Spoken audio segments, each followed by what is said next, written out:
I'm going to share my screen now. Yeah, thank you very much for giving us the opportunity to talk about wildlife-friendly gardening with non-invasive plants. And so that's basically April and me. And I am Katharina Dehnen-Schmutz. I'm Associate Professor in Plant Ecology at Coventry University. And yeah, I start immediately. So we all know that gardens are very important for wildlife, and gardeners can support wildlife in many ways. So for example, so one important point is the choice of plants, and that's where we will talk about more in this webinar. But I just want to point out very shortly other things which are very important and where we will not talk about in further detail, like things like establishing a garden pond, which is known to increase the biodiversity. So it's the one thing, if you do it in your garden, it will increase the biodiversity in your garden the most. If you have like a diverse structure, like trees and shrubs, you leave patches of long grass. We have currently still the no mow May, and you leave piles of logs and bricks. And also very important, you don't use pesticides. And we have here some links. So if you want to know anything more about wildlife gardening, there's a really good organization, this is the Wildlife Gardening Forum. And when you look on their webpage, they have loads of information. And of course, also the RHS has a very good webpage on biodiversity in gardens. So today, we want to spend more time looking at the choice of plants. Because with the choice of plants, it's very important not just to support wildlife in garden, but also to prevent plant invasions or plants escaping from gardens and becoming invasive plants.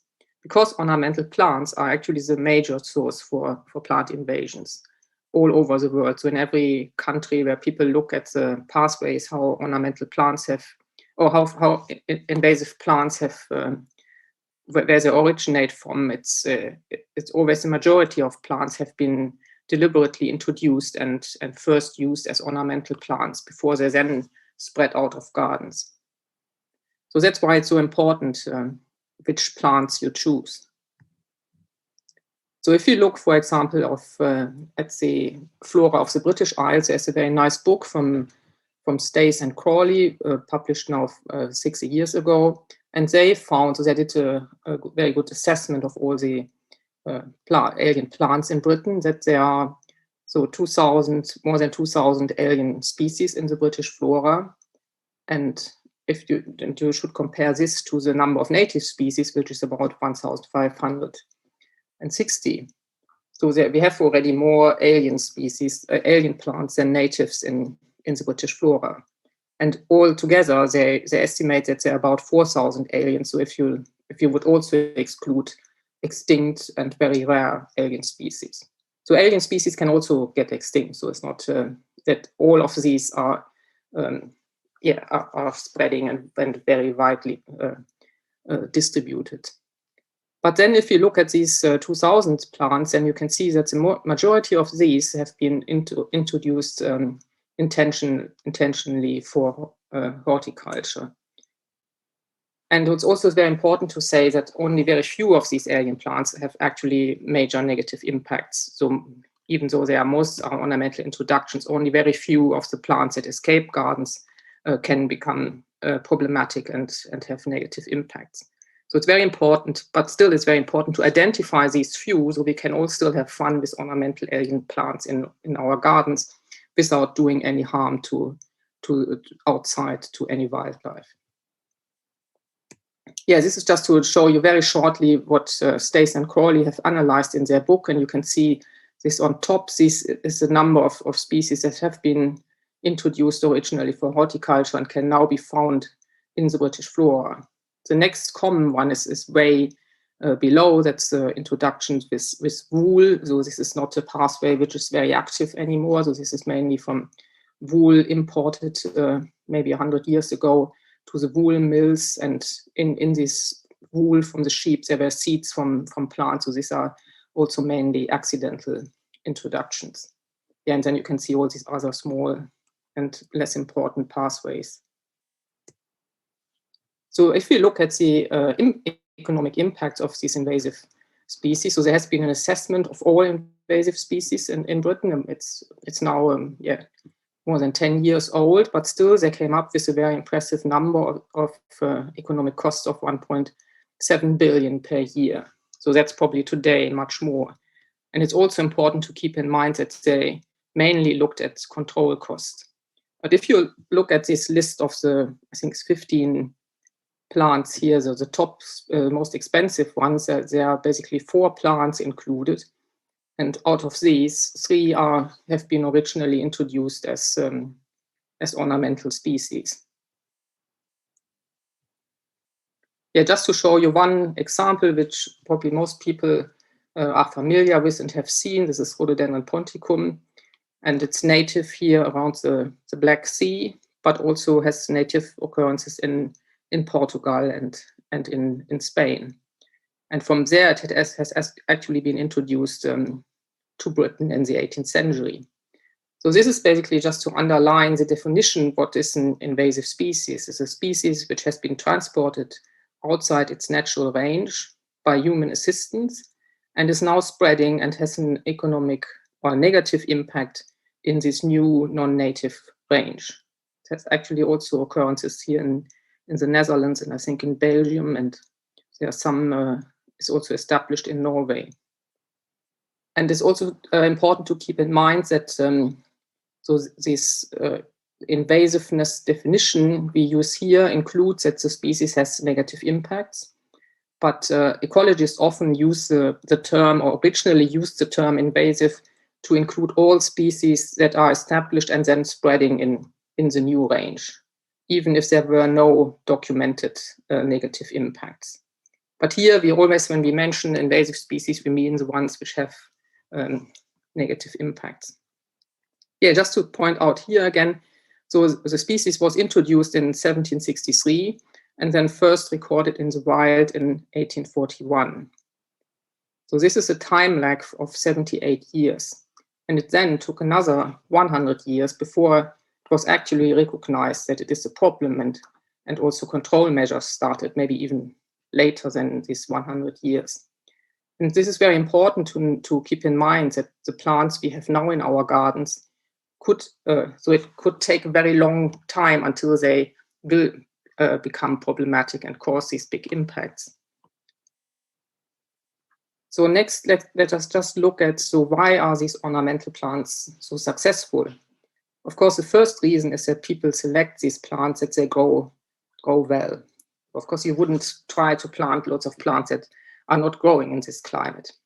And also it's the total number of plants that is available. So here I have tried to demonstrate how many plants are actually available as ornamental plants in Britain. And it's sometimes it's quite surprising, I think, because there's this nice book, this is the Plant Finder, which was first published in 1985.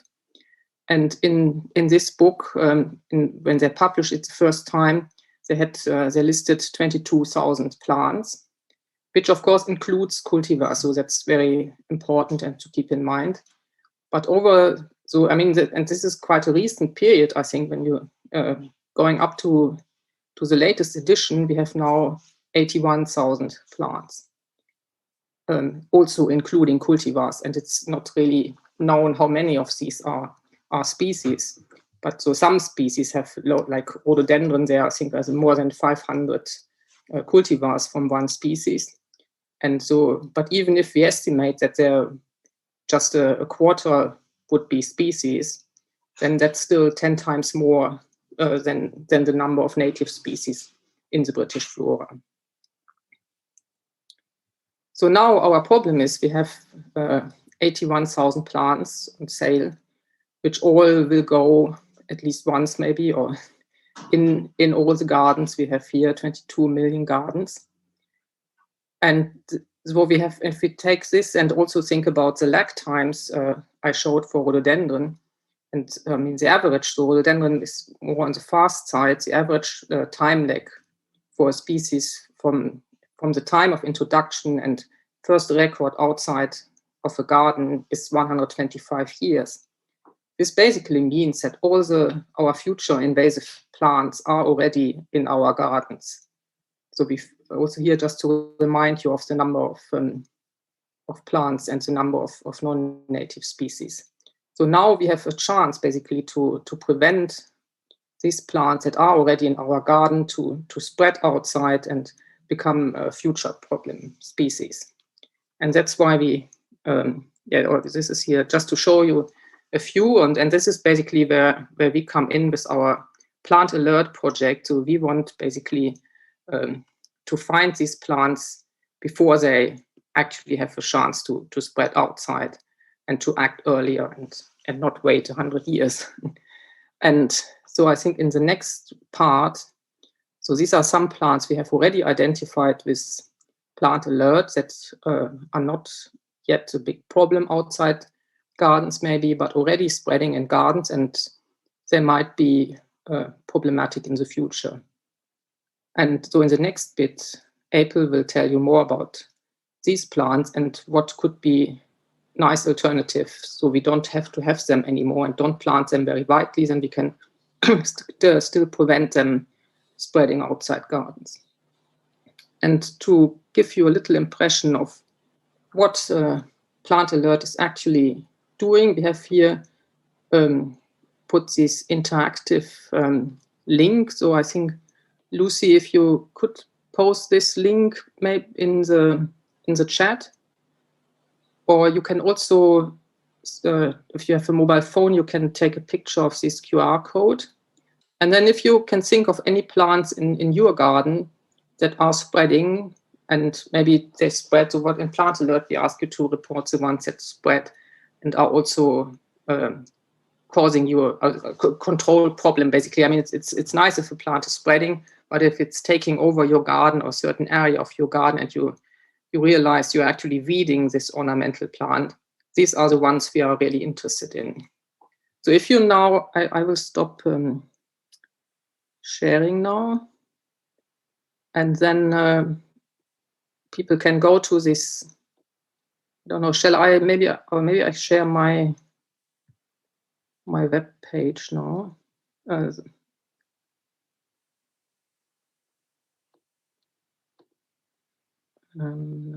it? So we'll be sending out an email tomorrow, and I'll put all of the links into that. So everything that comes up in the meeting, we'll pop all of those in that email, and everyone will get those. And is it in the chat now as well? Or? No, I couldn't get it off the screen, but we'll make sure everyone. Oh no, it's in the, or maybe I can post it, the link.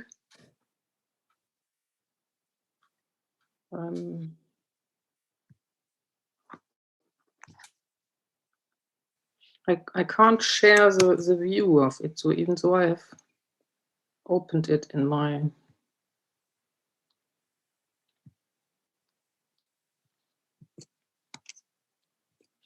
Okay, so this is the link. If people go there. Oh yeah, someone put already Himalayan honeysuckle. Do you want to leave that running, and then while I can now. Can you see it? So there's yeah, we should have it. So maybe we keep this open. So while April is starting with her part, people can still continue to put things in. So I have seen that someone put three-cornered leek in the chat, so I can just add that. Okay, then I stop sharing, and then April can continue. Thank you. Let's give this a go. Okay, can everyone see that okay? Yes. Yeah, fabulous.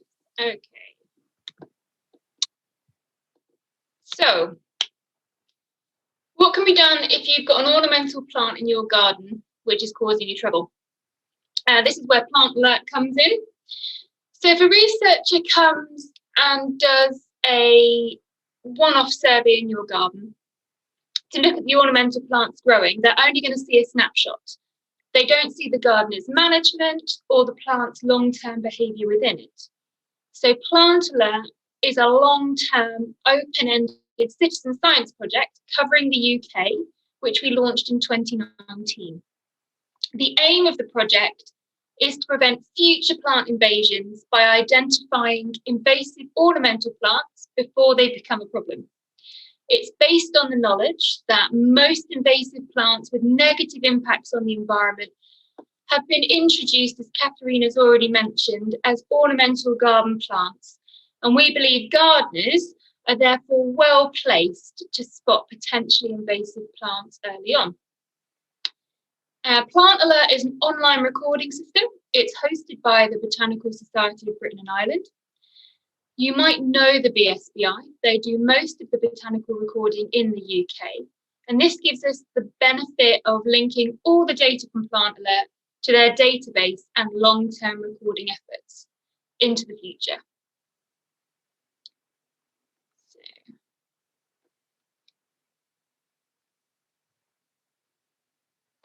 So how does Plant Alert actually work? We're reliant on gardeners of all abilities telling us about the plants in their gardens, which are spreading and or are difficult to control, however lovely they may be. It's solely a web-based submission system.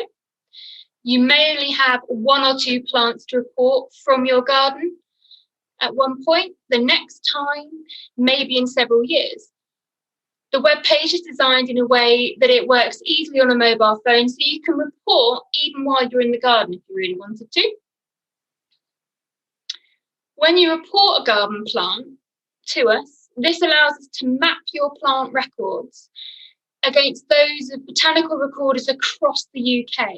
So we can start to see which plants are making the move out of gardens and into the wild and at what rate. The information you provide allows us to gather data on how the plant originally came into the garden, how people are managing the plant in question, methods of disposal, and how effective these actually are. All of this gives us a base to make recommendations for species assessments and to take part in horizon scanning exercises for future invasives in Britain.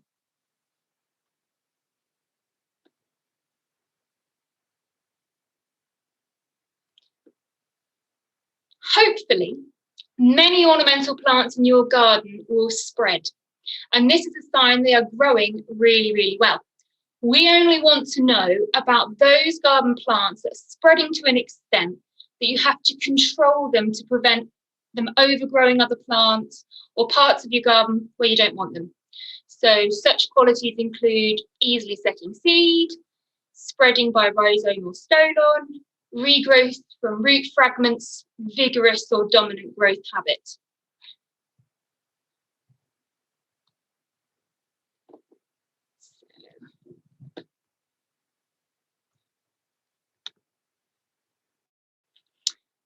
So we're not interested in garden weeds. So those plants that are not ornamental plants, but are probably growing really, really well in your garden and are brilliant for wildlife. However, if you're not sure if a plant you have to manage is a weed or an ornamental, just report it and we can double check our end. We'd rather have the record than not.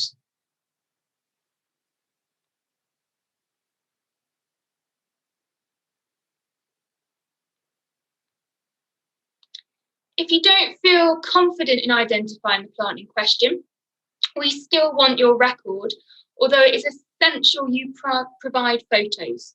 So alongside the array of books available, there are a number of ID apps you can use. There's been some recent research through the BSBI into how effective these apps are, and the results are in this table. From personal experience, using Google Lens is simple and fast. From that, utilising the RHS website can be great for finding out further information on the plant in question. The key thing I cannot stress enough is to include several photos of your plant and make sure you have included an email address at our end.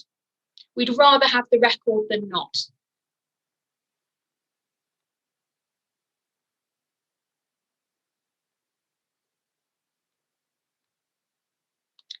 If you don't feel confident in identifying the plant in question, we still want your record, although it is essential you provide photos. So alongside the array of books available, there are a number of ID apps you can use. There's been some recent research through the BSBI into how effective these apps are, and the results are in this table. From personal experience, using Google Lens is simple and fast. From that, utilising the RHS website can be great for finding out further information on the plant in question. The key thing I cannot stress enough is to include several photos of your plant and make sure you have included an email address so we can get in touch if we do have any questions.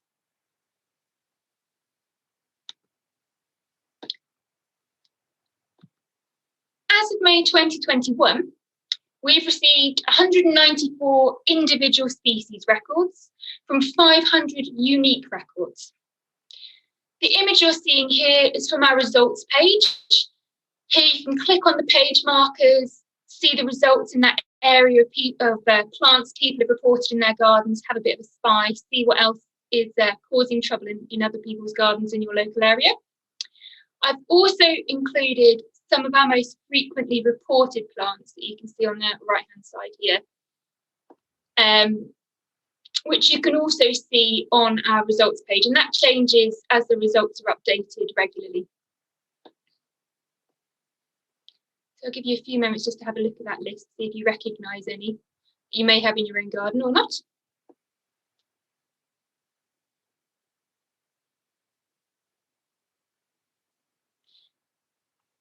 So in the following slides, I have included a number of frequently reported ornamental plants and swaps which attract and support wildlife, a range of wildlife really, such as bees, butterflies, insects, mammals and birds. I've used some native species which have fantastic cultivars, which you can go on to discover.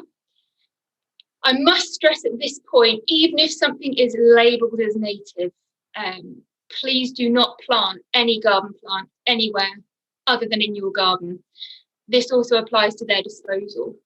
Always dispose of it in your garden waste. So the first highly invasive we have here is snowberry. This is a species with a risk assessment, and indeed the plant alert approach is not adding much to what we already know. This is one of the widest spread ornamental species in the UK outside of gardens. We've swapped this option out for Elder Sambucus nigra, black lace. This is a beautiful shrub which can be used as hedging or a border focal point. Liking a moist but well-drained soil in full sun or partial shade, it's quite a versatile plant. If you've ever made elderflower cordial, these black varieties produce a stunning pinky purple cordial, so it's quite a good fun thing to have. The flowers and berries are extremely popular with a variety of insects, bugs and of course birds.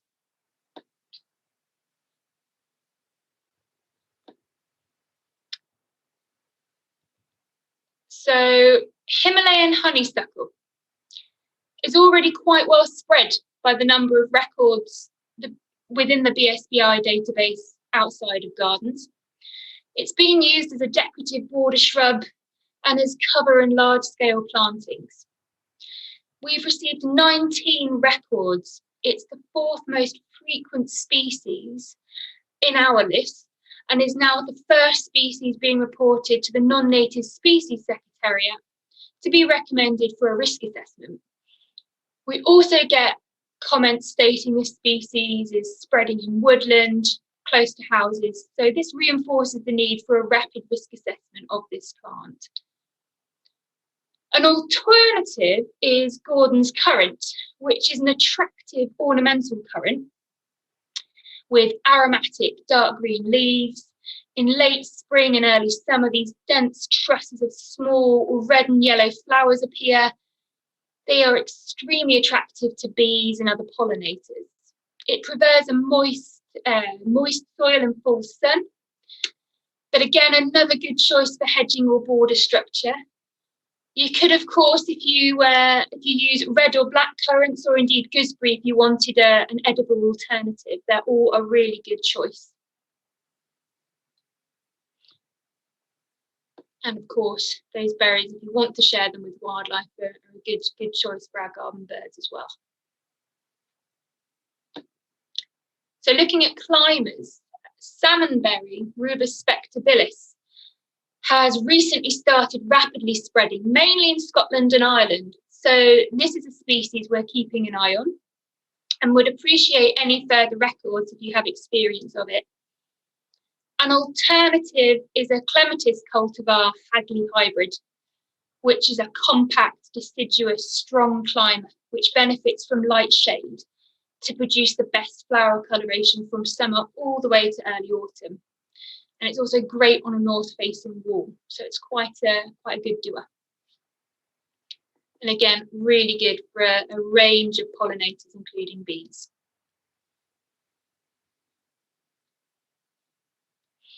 In terms of ground cover, Houtenia cordata. You may well have seen this in a number of nurseries and garden centres, notably in the aquatic section as well. This is an invasive ornamental which doesn't have many records in the UK, but it has started to spread since the year 2000, you can see here. The 9 records we have are in locations where it has not yet actually been found outside of gardens. So from the feedback we've had, it is known to be very difficult to control. An alternative is sweet woodruff, Gallium odoratum. This makes a wonderful ground cover in shady areas, including under trees and hedges. It provides a natural habitat for invertebrates and pollinators and brings a wash of white in potentially gloomier areas. It's one of my favourites.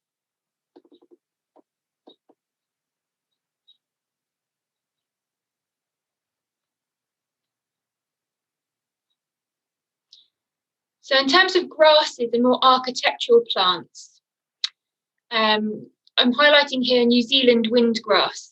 Since the year 2000, this New Zealand native grass has continued to increase as it has been used as a feature ornamental in mass plantings and to soften border lines, but it self-seeds rapidly and very, very readily. A UK native grass swap is tufted hairgrass. The tufted hairgrass cultivar Discampsia septicosa gold towel. Gold towel is a smaller growing option to other tufted hairgrasses that are available. It has really lovely, long-lasting flower plumes, which I think give a really beautiful shimmering effect as they mature in the summer. This grows well in well-drained but moist, rich soils in full sun or partial shade. It does like acidic conditions, but I have seen it growing elsewhere. It provides cover for mammals and insects making their way through your garden, as well as giving structure. The stems look stunning in the frost as well, so it really is a sort of all year round grass.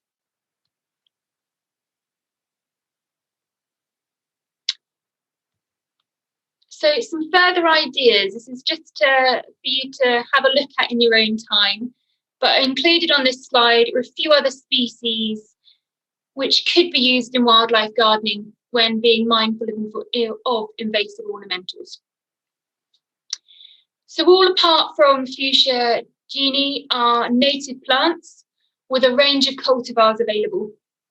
However, these natives themselves work very well in garden settings, and I would encourage you to look into them when looking at planting for wildlife. An additional key thing to note is to provide as long a flowering period as possible. So from February, March, all the way through into deep autumn to support pollinators from when they emerge all the way through their life cycle. So it's something to think about when you're looking at planting for wildlife.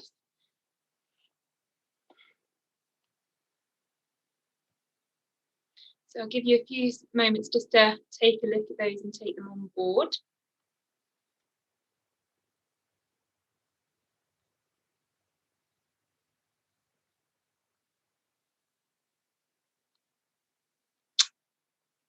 So to conclude, how you as a gardener can help. Use non-invasive ornamentals in your garden. Remember to use native species as well. Do your research on the plants you're buying.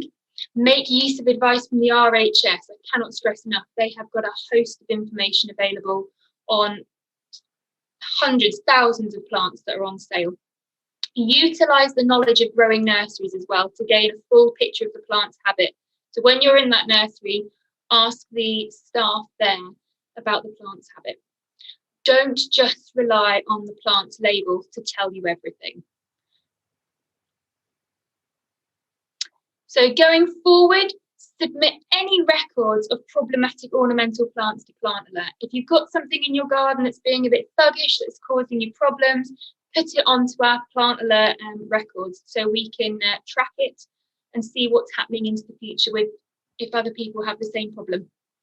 And the third thing is keep all garden plants from spreading into the wild by following the Be Plant-Wise guidance. You can see the link there at the bottom of the page. It is fantastic. So know what you grow. Be mindful when sharing plants. You may be passing on invasive species, pests and disease. Be responsible. Keep your plants in your garden. Don't plant them or allow them to grow out of your garden or into the wild. Dispose of unwanted plants responsibly using council green waste or home composting. Never dump plants outside of the garden, and be aware when you are transporting garden waste of the potential for material to be lost en route. So like I say, the Be Plant-Wise website has got a load of fantastic information on how we can all be responsible gardeners and looking after the environment, as well as taking responsibility for what we're planting and how we're growing it. And with that, I thank you so much for listening, and Katharina and I look forward to receiving your Plant Alert records now and into the future.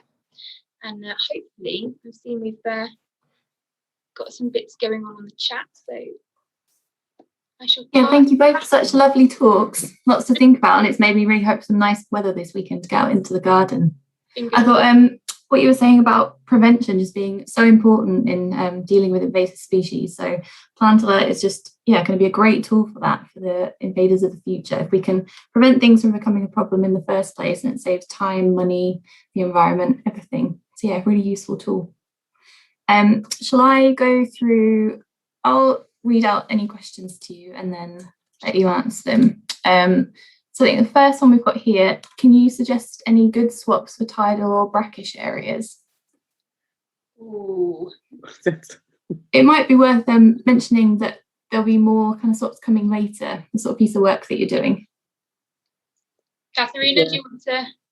Yeah, I think that's really difficult with tidal. I mean, we know it's an area where we have quite a lot, like Rosa rugosa and also Cortaderia, pampas grass is often planted in these areas, and these are really problematic species. So I can see the point that we need to think about alternatives. So I don't have one at the top of my head, but maybe April. But just use the opportunity to mention that what we are working currently on a list of non-invasive or less risky invasive garden ornamental plants, which and we have maybe I just mentioned the criteria we have for selecting these species.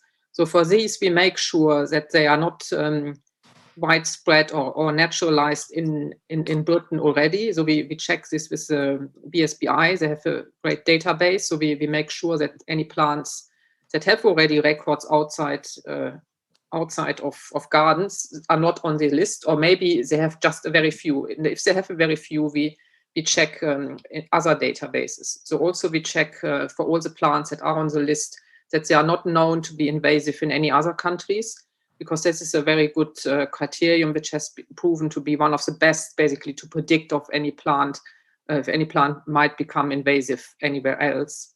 We also check that they are widely available, which is also important, because maybe a plant is already in the country, but not really planted anywhere. So it wouldn't have had a chance, basically, to spread outside. So it's difficult then to judge that it is not one which has the potential to spread outside gardens.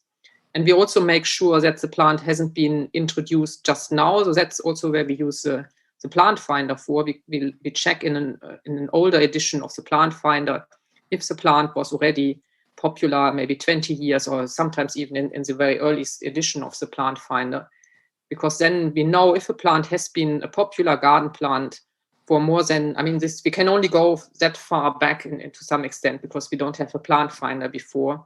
If it has been very popular and widely planted for 40 years or so, then and it hasn't escaped, then it's also a sign that it might be less likely to do this in the future. Of course, there are always quite a lot of uncertainties on this.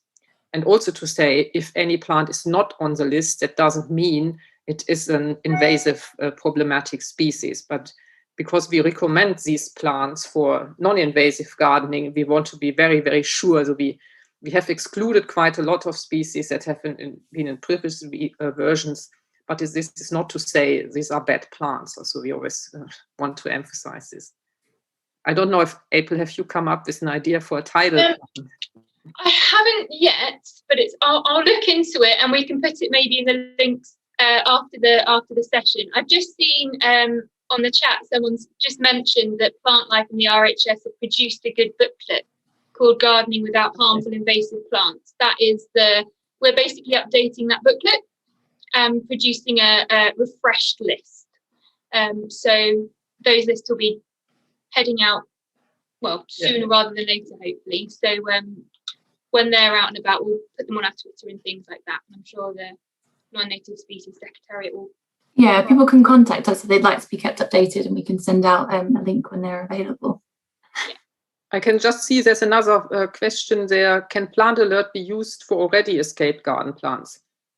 Yes. So the only criterion is that it is still in a garden. So if it's spreading in your garden and you want to report it, it doesn't matter if it is already outside or not. So just, there is also a box. So if you report it and you have seen it also growing outside in near your garden, then you can tick the box and say, yes, I have noticed it also close by. So this gives us some additional evidence. Yeah, and for anything outside the garden, you can report any non-native species records to iRecord. So I'll put that link in the email tomorrow as well. I've just seen in the chat as well, someone's put about bamboo species. Yes, they are very painful to identify down to species level. So if you don't know the species name, or you don't know the plant name, always include photographs. You can put unknown plants in the heading when you're writing a record, but just include an email address and put as many photos of the plant as you can. If it's in flower, the overall situation, so we can see it in terms of size compared to other plants in your garden. Details of the leaf and the stem are perfect. So don't panic. If you don't know what a plant is, but it's causing absolute havoc, we still want to know about it. Just put some photos in and an email address. I'm looking at the. There's someone asking about Lycisteria formosa, which they have just planted in their front garden. Oh.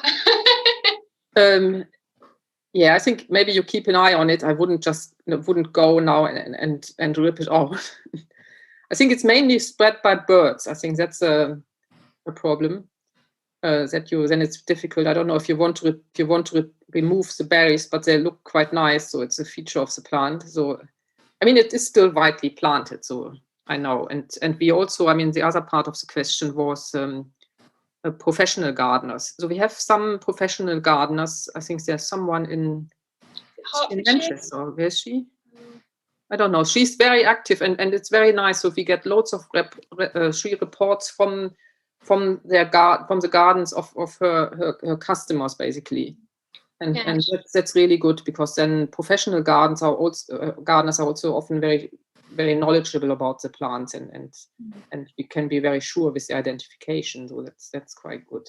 It's been really nice because she's actually spread the word to her clients about Plant Alert. So although she's doing the recording on their behalf, it's getting the word out there. So it's lovely. So if you are a professional gardener going around different people's gardens, we still, your records are invaluable. I've seen a question here. Is there anyone checking records on Plant Alert to make sure they're correct? The answer is yes, it's Katharina and I. So we check records regularly. We've also got a number of botanical experts. If there's anything that we're not sure about, specific species, they go out and are double checked by them. So every species that comes into us is checked. It does take quite a while because we've had quite a few come in, but that is why it's essential you provide photos. If you don't provide photos and it's an unknown plant, we've got no chance. So it's why photos are essential. But then, of course, we also have problems. I think someone mentioned bamboos. Bamboo is the problem for us as well. If you see a picture, it's I don't know what to do about it. So maybe we need a project where we just look at bamboos and ask people to send something in, and I don't know. If there's any growers of bamboo that are specialists at identifying them, please get in touch. Yeah.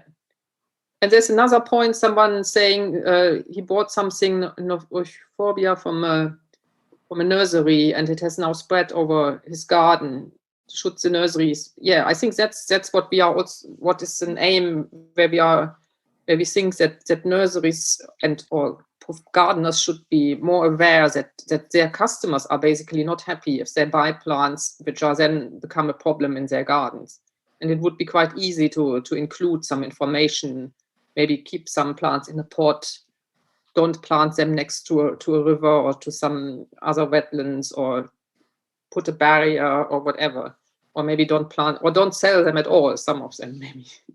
I think but as well it's a voluntary process also, that nurseries decide on their own maybe some plants we don't want anymore. So I think as Katharina was always saying, one of our aims of Plant Alert is to work with the horticultural industry and sort of connect that, the species that when you enter a record, you can say, I wish this had been on the plant label, that this spread like this. So it's really important that we as customers obviously feed this back to nurseries, but it is a real joined up approach. So the more you can tell us via Plant Alert, I wish this had been reported, should it have been written on the label that it's a problem, the more we can then add in. It's more information we can feed back to the industry as well. So there definitely needs to be more of a joined up approach when it comes to nurseries and the industry as a whole. So hopefully that will happen in time. Maybe shall we have a look at the answer? I think so. I made a mistake. I didn't post it at first to the whole chat, so I didn't know there was. But I think it was now in the chat. So let's see if we get some. What we got. Katharina, while you're still doing that, there was just a question on the chat about things that are already known as invasive, such as Montbretia. It's a worthwhile record. Yes, yeah. So things that we still know as invasive, please, and send them in, such as Montbretia. It's very much a valid record. Yeah, so we got some. Hey. We have a Cortaderia, aster, yes, Spanish bluebells and bluebells here, Himalayan honeysuckle, Rosa rugosa. And yeah, I have that in my garden. It's very nice, but I haven't reported it. I mean, it's always also a bit a subjective thing what you report or not. So some people get more annoyed by some plants than others and earlier. But I think that's why it also depends, of course, what soil you have and where you are in terms of climate. So it's but then that's why we want loads of evidence and from different locations as well. So please, if you have put any plants in the answer garden, now go and put it in Plant Alert, please. You can see we use the evidence, and we hope we get some good results. And also, I think April said it already, but so this is an ongoing project. It's not that we are just doing this year or so. So the aim is to keep it open, basically as part of the BSBI recording efforts, and to have it there. So we maybe in 10 years we can also look at trends. We can say suddenly plants are now spreading outside gardens because the climate has changed or so. And then if we start now putting stuff in and we keep on going, we hope it will really provide a very good database. And we are also using it already. So I do sometimes also risk assessments for the non-native species secretariat, and I can tell you the evidence is used. So if I have an assessment for a species, and I will go and check the database in Plant Alert and see has this species been reported. So it is not just that we would report to the non-native species secretariat, maybe with the Lycisteria we mentioned as a potential species which might be worth to have a risk assessment, but also the other way around. We hope that the evidence we collect will be accessed by the non-native species secretariat and other organizations. So the data are there, and it's not that we are going to keep them for us. So the aim is to be very open and transparent and make them available. I'm afraid that's probably all we've got time for. I'm just going to put our email address in the chat box. So if anyone does have any other questions, if you contact us, and I will pass those on. As I said, we'll send out an email tomorrow with all the links and everything that we discussed in the presentation. And that will be, the talk itself will be available online in a couple of days if you want to revisit it or share it with anyone else. So yeah, thank you to everyone for attending, and thank you very much to our presenters today for such a brilliant talk. It was really interesting and really useful. I hope everyone enjoyed it. Thank you. Thank you. Thank you, everyone. Yeah, bye-bye.